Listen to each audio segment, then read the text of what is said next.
Why are you so late? Sheldon? I've put together a presentation detailing the reasons why I should be allowed to go to college, and I'd like you to watch it with an open mind. I can do that. Excellent. Is Meemaw here? I smell cigarettes.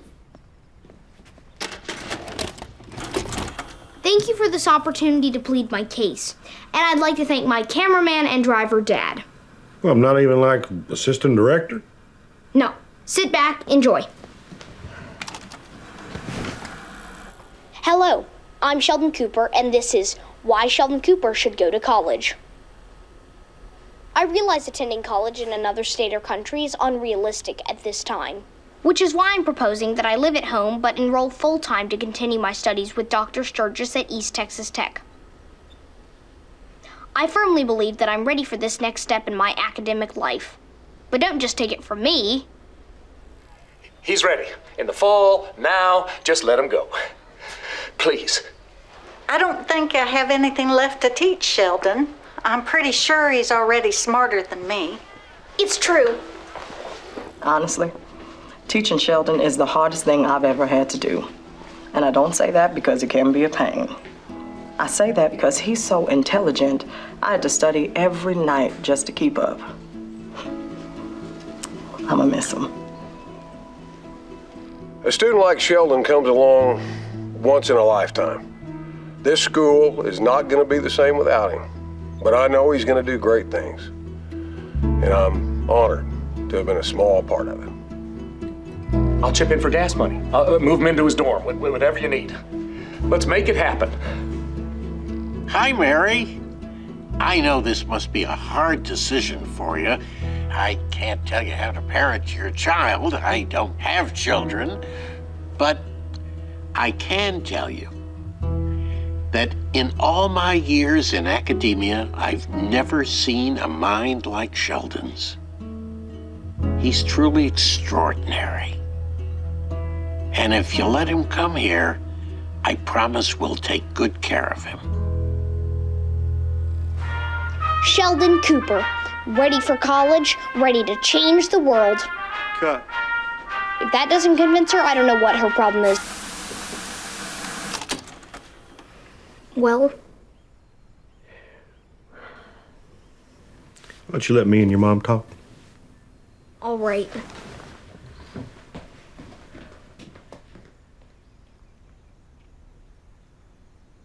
Well?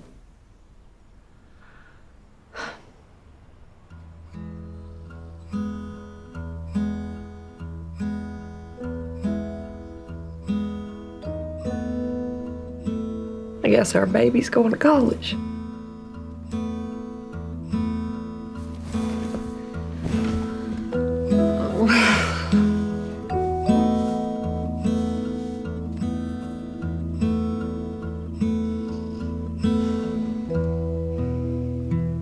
I had to find another way to change Dr. Linkletter's mind. I decided to treat this like a science experiment, test various methods of persuasion to determine which was the most effective. Dr. Linkletter, I was talking to the other physics professors, and they think you having an 11-year-old lab assistant would be neat. No. Don't you want your peers to think you're cool? No. I would. No. Dr. Linkletter, What? if you look in your drawer, you'll find a little something. I hope you like peanut butter cookies. This isn't going to change my mind. You sure? Yes. Then give them back. They're my favorite. Say yes. No. Yes. No. Yes. No. Hislach. What? That's yes in Klingon. How do you say no in Klingon? Ko. Ko. Aw. I overheard some of your other candidates talking about marijuana. I don't care. Well, you should. I think they plan on smoking it. You know what? What? I was just admiring your posture. You're not all hunched over like most people your age.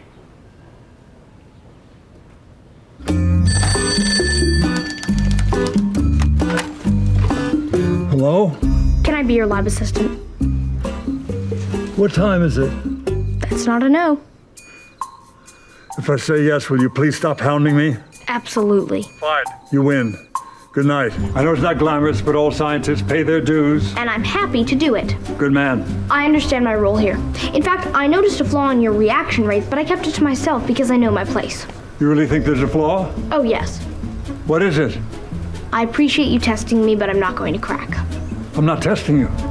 Nice try. In an effort to find out the mistake in his experimental design, Dr. Linkletter performed his own experiment on me. You know, Sheldon, I don't even care if you tell me there. In fact, I'd rather you keep it to yourself. All right. Yeah. I got you a little something for all your hard work. It's about a little boy who didn't let being dead stop him from having fun. Thanks. Now that I've given you something, perhaps you want to reciprocate. Sure. You can have this. I don't want it.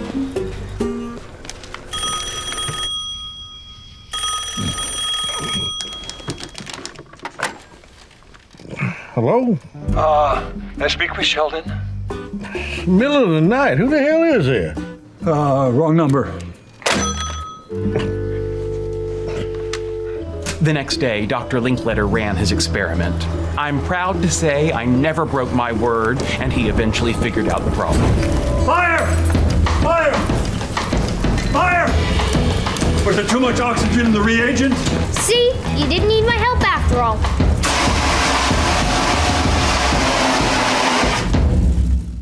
In this series, they've got the weight. Oh, damn it! In Texas, the Holy Trinity is God, football, and barbecue. Not necessarily in that order. I don't care if you win, just cover the damn spread. Mom, are you betting again? No. 4th down. Got a punt. Gotta. Statistically, always punting on 4th down makes no sense. Statistically, you're a dumbass. Hey, When the Aggies give up the ball on their own 5-yard line, the opposing team has a 92% chance of scoring. When they punt from deep in their own territory, the other team still has a 77% chance of scoring. But since they convert on 4th down 50% of the time, the math says they should never punt again. Okay, you can tell me. Who's his real daddy? Sheldon, I've been playing and coaching football all my life. I don't think your math is right. Really? Hang on. No, it's right. Is it your dentist? The little guy with the glasses? You can tell me. I gotta tell you, I'm a little worried about my mother. She keeps betting on these football games. Next thing you know, there's an Italian fella driving off with her pickup truck. I think Sheldon's right. About what? The punting and math. I should think so. He's been doing our taxes since he's 6 years old. We've never been audited. That's true. He even got us that nice refund last year. I have a special treat for y'all today. My dear friend and former college roommate is here from the Johnson Space Center in Houston to talk to us about our space program. And yeah, I know what you're thinking. These guys were roomies. How does one go on to be a fancy scientist at NASA and the others teaching freshman science at a public high school? Yeah, Sheldon. I was thinking that. Thank you. All right, let's give a warm welcome to my good buddy, Dr. Ronald Hodges. Hey kids, hey, glad to be here. And Hubert, the answer to your question is one of those roomies was busy studying while the other was out chasing high school girls. Yeah, to be clear, they were all over 18. Well, now, what I thought would be fun to talk about today is what NASA's planning on doing beyond the space shuttle. Things like the first manned mission to Mars. Yeah. Did you see the movie Aliens? I did. Did you think it was cool? Sure, I enjoyed it. Me too. Football player, right? Yes, sir. Now, of course, before we can set out to explore the solar system, we've got a few minor problems to overcome. Not the least of which is every time we launch, it costs the U.S. taxpayers hundreds of millions of dollars. Oh, no. Yes? If you want to save money, why don't you land the booster rockets instead of letting them drop in the ocean? That's a cute idea, but it's not technically possible. Why not? Well, it's hard to explain. The math is pretty complicated. Perhaps I could help you with it. I bet you could. I bet you could. I'll tell you what, here is a NASA patch. Why don't you have your mom sew that on your book bag? Now, who here wants to know how astronauts go to the bathroom? Oh, right. See, now during liftoff, all the astronauts wear diapers. People often wonder why I chose to pursue a career in theoretical physics.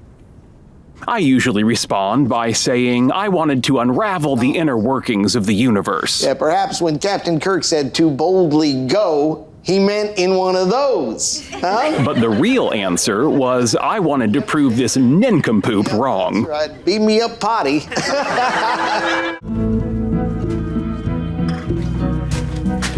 I don't mean to be rude, but we've been waiting for an hour to see your boss. I'm sorry, sir, but you didn't have an appointment. We didn't have an appointment because every time I called, you put me on hold. I'm sure Dr. Hodges will see you as soon as he can. So what do you want to do? No, I guess we just gotta be patient and wait. Oh, screw it. Excuse me, sir, you can't just... All right, here's the deal. My kid's got a damn ulcer because of you, so either you take him seriously or you're gonna be taking me seriously. Yes, sir. Janice, why don't you send little boy in? Right away. He'll see you now. You're up, Moon Pie.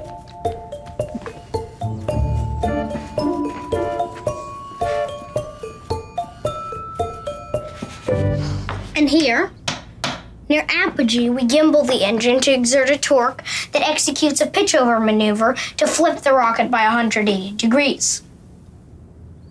Wow, that's very impressive. Thank you very much for taking the time. I'm not done. Oh, sorry. Needless to say, we use a PID controller to minimize the dispersions to the landing site. Anything else? Yes.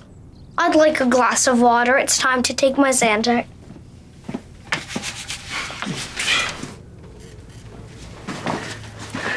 You've been in there quite a while.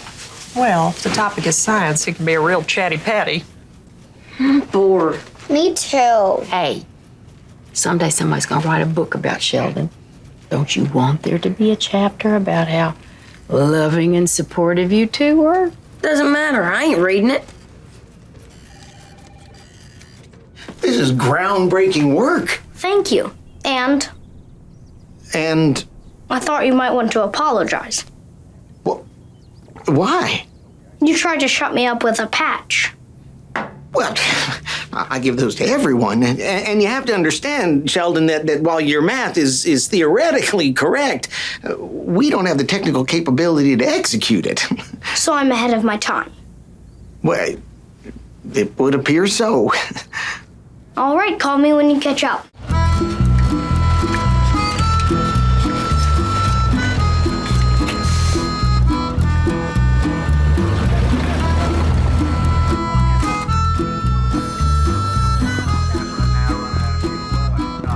Hello. Am I correct that the bus to Dallas has a stop in Rusk? Yep. I'd like to buy one ticket, please. You need an adult to buy it. Oh, I didn't know. That's the rules. I'm just trying to visit my friend in the hospital. Not the regular kind of hospital, a psychiatric hospital. He's actually a brilliant scientist in the field of theoretical physics. Dr. John Sturgis, you may have heard of him. Anyway, he's a great guy. We're almost the same height. And then he and my Meemaw became a romantic item. Not that there haven't been bumps in the road. I actually helped them by writing up a relationship agreement. I love drawing up contracts. But I don't love drawing. Interesting. Anyway, he doesn't drive. Maybe one day he'll take a bus and you'll get to meet him. Anyway, even though I'm clearly her favorite grandchild, she swatted my bottom. It didn't hurt that much physically, but emotionally it stung like the dickens. Here you go. 1 ticket to Dallas at the Stop and Rusk. But that's against the rules. I'm an adult. I bought it. Ooh, a loophole. Thank you. I'd tell you all about the etymology of the word loophole, but I have a bus to catch. Dots and dashes. Maybe it's Morse code. Where is it? We think this is Morse code. What does it say? Gee, I don't know. What do you mean you don't know? You were in the Army. Yeah, so? I can't do a push-up either. Well, that's a separate problem. Okay, so how do we read it? I'd say ask Sheldon, but he left after I clearly said not to. There must be a book on Morse code in here somewhere. Okay, where do we look? I don't know. I know how to use the card catalog. Go, go! You're just useless, aren't you? Dot, dot, dot. S. Got it. Dot. E. All right. Another dot, dot, dot. S again. Okay. What do we have so far? I am taking a bus. Fun fact about buses. You gotta Come on! Does he really think these facts are fun? Not now. I've got it. He's headed to Rusk. He's going to the hospital to see John. I'll call the police. Hurry! Is Sheldon going to jail? No. Damn it.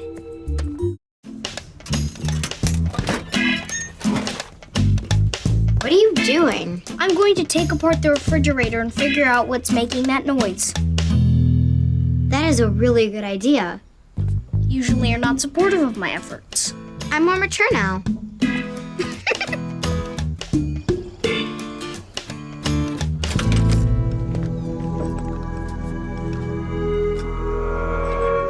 Hi, Mom. What did you do? Good news. I found out what part was making that noise. You have to put this back together. Now we're going to the bad news. What made you think you could fix this? I'm smart. And I had a book. Do you still think you're smart? Yes. I told him not to do it. He wouldn't listen.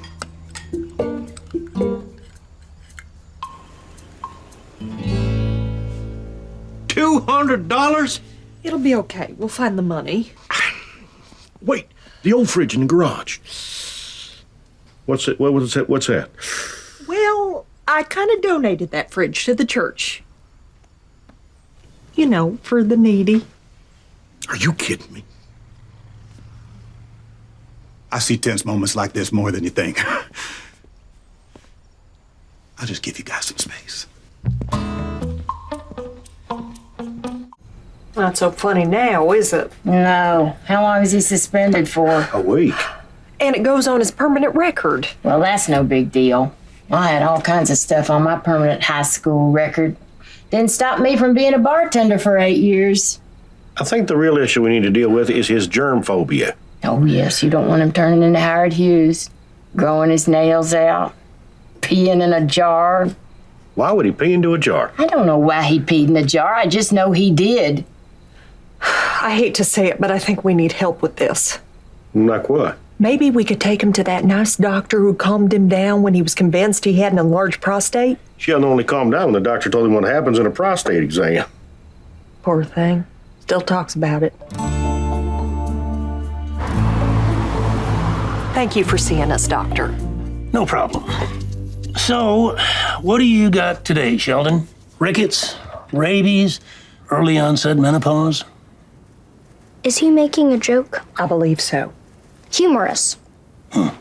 Sheldon's not sick, but he has become overly concerned with getting a cold or the flu. Oh, any symptoms? Runny nose, achy, sore throat, fever? No. All right, well, Sheldon, if you do catch a cold or even the flu, it's not the end of the world. The flu was the end of the world for 500,000 Americans during the influenza epidemic of 1918. Really? In India, 17 million people died. Okay, I think we're getting off the subject.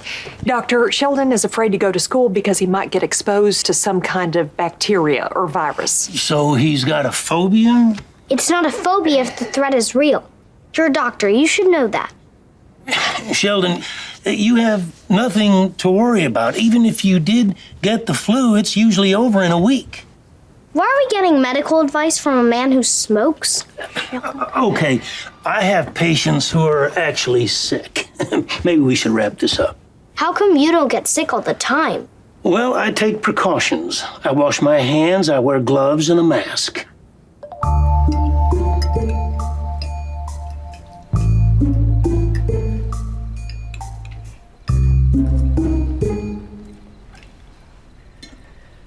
So, Mom, how was your day? We're ignoring this? Okay.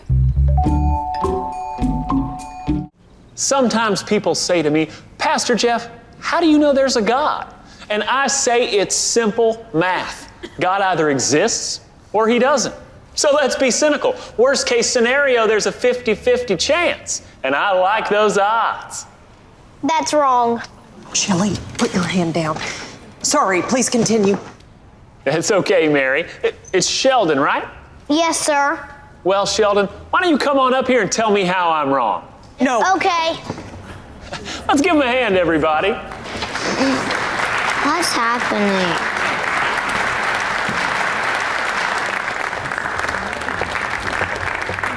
Shelley's going to eat him alive. So, you were saying?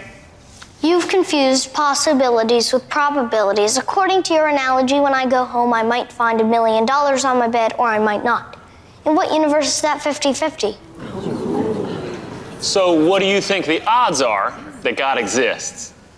I think they're zero. I believe in science. So, you don't think science and religion can go hand in hand? Science is facts. Religion is faith. I prefer facts. I understand that. Here's a cool fact for you. A lot of famous scientists believed in God. Isaac Newton, Albert Einstein, even Charles Darwin. So Darwin's right about God and wrong about evolution? Now you're getting it. Let's give it up for Sheldon, everybody. What a good sport. Oh. But I wasn't a good sport. At that moment, I vowed to come back the following Sunday and destroy Pastor Jeff. Good news! I found a way to take a break from science. That's great. What is it? A fantasy book series called The Lord of the Rings. Well, it's got the Lord in it. That's something. This can't be right. What now?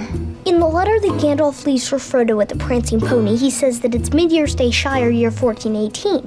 However, in Appendix B, it says that Gandalf met Radagast on June 29th, which is impossible because... Hey! Next time it's my shoe, and I will put Zip on it. The man who lived in the town was tall. Which word is the relative pronoun? Sheldon. Have you read The Lord of the Rings? I have, but that's not what we're really doing right now. The relative pronoun is who. Now, did you notice that in Fellowship, Elrond says that the foundations of Barad-dûr were made with the One Ring? Let's say sure. However, in Appendix B, The Tale of Years, it's clear that Sauron began building Barad-dûr in Second Age 1000, 600 years before the ring was forged. Georgie. Imagine living with this. An hour a day is enough. The timeline doesn't make sense. I mean, it lists Samwise Gamgee's birth year as both 2963 and 2980. Maybe he lied about his age. Why? I don't know, maybe he thinks his neck makes him look older than he is. But he's only in his 30s. That's young. Thank you. For a hobbit. For a human, that's mommy age. Thank you. When Frodo and Sam are riding through the Shire, the book says the moon went westward. But according to the calendar Tolkien created, there should have been no moon visible. But in the appendix, Tolkien covered himself by saying there may be mistranslations from the Red Book. Fictional Tolkien says that, but I can't help wondering if real Tolkien who wrote the book made the mistake, or if it was an intentional mistake made by the fictional Tolkien who translated these real-world events from an original source. Oh no. Is that how I sound to people? We're never going to figure it out. We can. We're smart. We're so smart. Our brains is precious. If our brains is precious, we're wasting it on hobbitses. We like sciences. We took a break from sciences. It was making us crazy. And look at us now. Look at what those nasty hobbitses have done to us. No, it was physicses. Physicses did this to us. Hobbitses, physicses, hobbitses. Ow, I warned you. According to De Broglie, lambda equals h divided by m times what? Sheldon. Is it velocity? Yes. Now, Or is it a velociraptor? I'm sorry? Perhaps lambda equals h divided by m times a velociraptor. Or a velveteen rabbit. Ooh, or Velveeta. That's the cheese my mom puts on broccoli when she's being fancy. Was this from your philosophy class? Or perhaps that Ren and Stumpy I've heard about? Philosophy. Mr. Cooper, do you really believe that De Broglie's equation contains Velveeta cheese? Well, I don't know. Maybe he was just trying to be fancy. Hello. Can I help you? Hi, I'm Connie Tucker. I'm Sheldon Cooper's grandmother. Oh, nice to meet you. He is a remarkable young man. Yes, he is. He's also a very impressionable young man, kind of like a lump of clay with a bow tie. All I did was teach him about epistemology. Whatever it is you're teaching him, it has made him question everything. That's the goal. Lady, I had to threaten him with a chicken so he'd put his pants on. It's fairly normal for first-time philosophy students to have their worldviews shaken. Do they snap out of it? Well, you hope. Professor Erickson, I insisted. Oh, hello, Connie. What a pleasant surprise. Hey. I'm sorry, you're about to see me speak harshly to my colleague. Have at it. Professor Erickson, I insisted you speak to this young man and explain to him that reality is real and it's possible to know things as fact. The class is called Introduction to Philosophy. That's what I did. Well, unintroduce him. Yes, he's at this school because of his brilliant scientific mind. He spent my last class talking about processed cheese. Sheldon, is that true? Nothing's true. You see what you've done? You broke him. Hey. How come you didn't want to get out of bed this morning? If I can't know it's real, what's the point? You have the right words. You're just saying them wrong.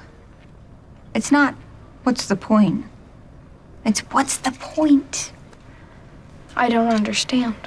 Asking these questions is exciting. It's what gets me out of bed. That's interesting. Richard Feynman did say the greatest joy in life is the pleasure of finding things out. Feynman, he's the physics guy, right?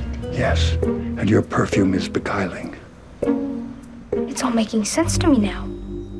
Thank you. I am happy to help.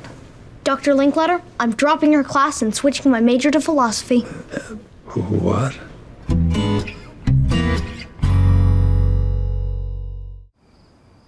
Did you know that if gravity were slightly more powerful, the universe would collapse into a ball?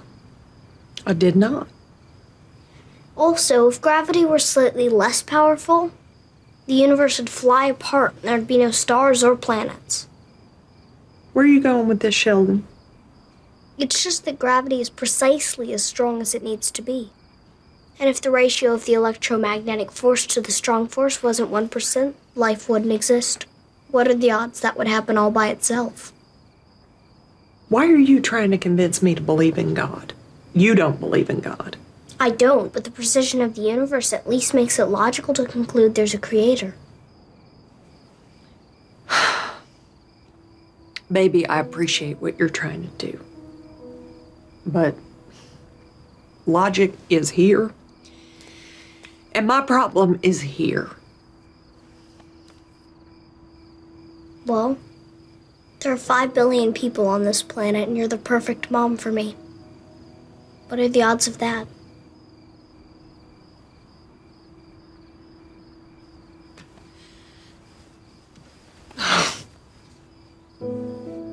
Thank you, Lord, for this little boy. I knew I could fix it. Maybe it was you and the Lord. I don't like sharing credit, but I knew in that moment it wasn't the appropriate time to say it.